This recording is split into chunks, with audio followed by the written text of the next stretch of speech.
Hey, it's me, MLB. Here is chapter 84 of Heard You Like Me, and this one is titled Tortured.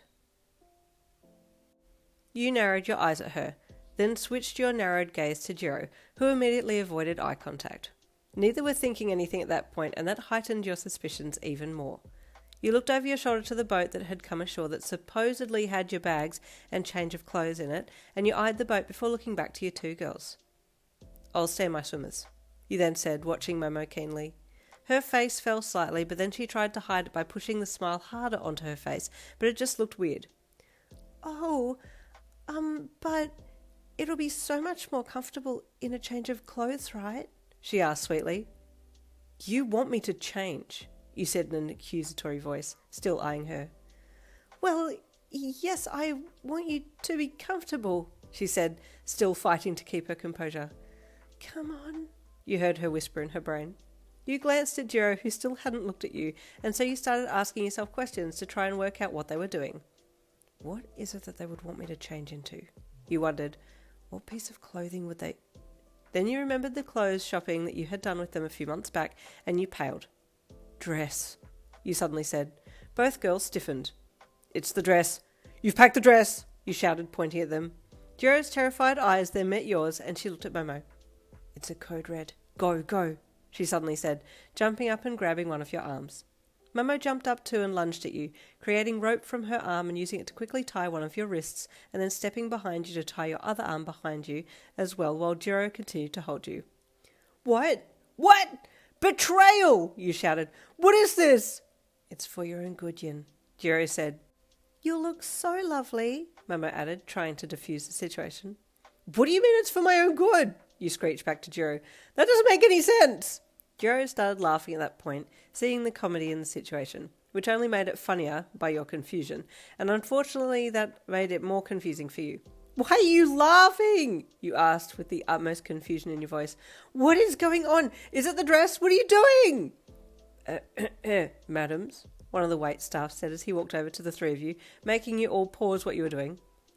"Dinner will be served shortly, if you would like to make your necessary arrangements to change and be seated." You looked past him to where a lovely table and chairs had been set up on the sand, and then gave him a dead stare. "It's my funeral," you said in a hollow voice. Jirou started laughing again at that point, and the poor waiter looked so confused. Thank you," Momo said nervously. "Yes, we will get dressed now and be over shortly."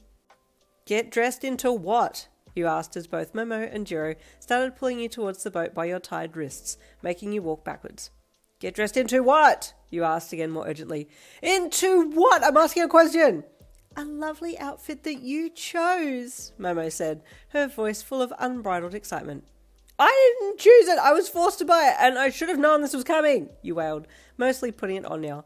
It wasn't really that bad, but you were also thinking of using it as leverage for something else you wanted from your girls later, so decided to play this up as much as possible. You let them slowly drag you towards the boat, balking occasionally and wailing in a weird way which only made Jirou laugh harder, and you looked back over your shoulder at her with a smirk. "You really do have a sadistic side, don't you?" you asked her, your attention being diverted for that moment, which allowed Momo to quickly grab your bag from the boat, and then you were dragged back the other way towards a makeshift change area by the boating crew. "How did I not see this being set up? I should have run the minute you suggested a yachting afternoon," you said as you were dragged into the change room. "Fun my ass," you seethed playfully.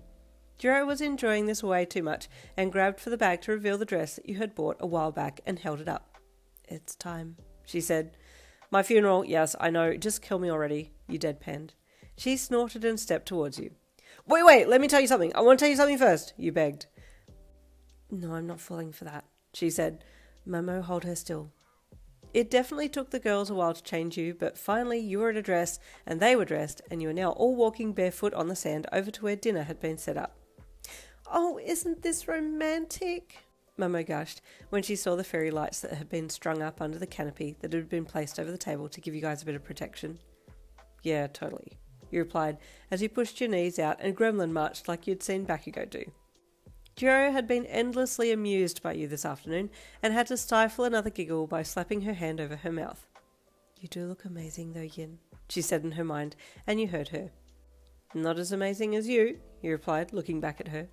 She and Momo had both gotten into the dresses that they had bought that day as well, so you were all matching, and you had to admit you all looked like the hottest lesbian throuple you'd ever seen. Once seated, dinner was served, and you were grateful, at least, that Momo had chosen now of all times for you to be placed in the dress, since it was only you, Jirou and Momo and the waitstaff, but they were all too preoccupied trying to make sure the food came out on time and was perfect, than worry about what you were wearing. Dinner was delicious, as expected, and you had a few laughs and many funny moments all together, sitting and chatting as the sun slowly set to the background. And then once you were all done, you all got back on the transfer boat to be taken back to the yacht and back home. Sailing in back to the holiday house in the dark, calm waters under a rising moon, with the early evening stars in the sky was beautiful, and the warm air around you all made it feel that much more magical. You know what? You said as you rested an arm over Momo's shoulder and the other over Jirou's shoulder. I'm not even mad about the dress. We look hot as hell, you added, looking at both of them. Of course we do, Momo said emphatically. We look amazing. You leaned over to her and kissed her on the temple, and leaned the other way and kissed Jirou too. But you know, I got to take these dresses off y'all. You put me in this one, so it's only fair that I take you out of yours, you said suddenly and loudly. What? Jirou asked, looking at you. No, you heard me, you tutted. And if you would look ahead kindly, you'll see that we are fast approaching our destination. You jerked your head towards the shoreline that you could make out on the near horizon, and noted that the staff had turned the lights on in the beach house upstairs, leaving a very inviting warm glow to guide you back to your haven of rest. The kindly men on board offered to hold your hands to help you ashore, but you were far more focused on getting back to the beach house, and so, taking the lead, you reached a dainty hand out to the first guy, and then quickly pulled it back. Psych! You shouted as you launched from the boat, clearing the boat ramp and landing on the sand in one jump. Catch me if you can! You hollered as you hiked up the hem of your dress and sprinted down the beach. Both Momo and Jirou were shocked at your sudden launch, but then burst out laughing as you ran and slowly got ashore before trying to run to catch up to you. Yin, you got a head start, Jirou shouted. I could make a dune buggy with my quirk, but it would take too much time, you heard Momo yell. Yeah, you cackled manically as you ran, locking your sights on the beach house ahead, and as you turned and started sprinting up the sand towards the base of the stairs, you reached down for the hem of your dress again and hoisted it up overhead, throwing your dress off and sprinting the rest of the way up the stairs in just your bra and undies. Utter madness and chaos, and there ends this week for Heard You Like Me. Stay tuned for tomorrow, more Shattered Image. I'll see you then.